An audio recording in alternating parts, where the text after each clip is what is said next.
ओडिया अस्मितार आउ एक अध्याय रे आमे आज खोलिबा जदुमणि रहस्यर आउ एक पीढ़ी। तेबे आजिर कहानी नाटा हेउची चड़ू काठी चिया। दिनकर कथा नुआगढ़र राजमातांकर देह भीषण खराब हैला। से बेमार रे पड़ी गले। कसी आंबरे तियारी चटनी रे ताकर भारी मन बा लोभ, किंतु बसा दिन आंब चटनी कुआडा मिलिबो। राजमातांकर बेमार रे देहांत हो गला। शुद्धि क्रिया पाई ब्राह्मण मानक डाका गला। ब्राह्मण मानक आगे रजा कहिले जे कसी आंब चटनी मो राजमाता खाई पारले नहीं, तांको लोभ रहीगला, कौन गोटे व्यवस्था कर जेमती सी सगरे शांति पाइबे। ब्राह्मण माने कहिले 108 ब्राह्मण को सुनार छोट आंब दिंतु, ताहले राजमाता पाखे आंबटा पहुंचबो। सी ताको दासी मान कही चटनी कही खाइबे, ताको आत्मा शांति पाइबो। जदुमणि यह देखी आश्चर्य हेले, कारण ब्राह्मण माने सुना आंब लेखे राजा ठारू नहीं गले।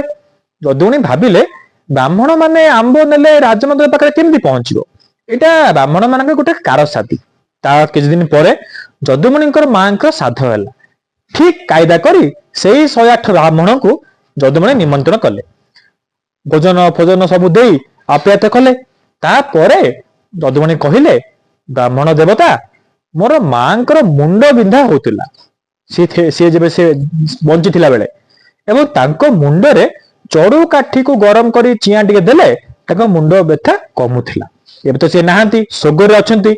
जो उपाय रे आपण रजन ठारू आंब नेइथिले एवं राजमाता ठारू पहुंचेथिले, सेही उपाय रे आपणको मुंडरे मो चड़ू काठी चिया टिके देबी, जहा द्वारा मो मांकर पाखरे से चड़ू काठी चिया पहुंचीबो एवं मांकर मुंड व्यथा मध्य कमी जीवो। ब्राह्मण माने आ करी अनाइले, किए की कथा, किंतु निरुपाय कौन बा करिवे। जदुमणि समस्त को सुना चड़ू काठी तैयारी करी चिया गरम करी समस्त कपाल रे चिया टिके देले बा गरम करके ततई देले। ब्राह्मण माने उहा कहि होउथांती।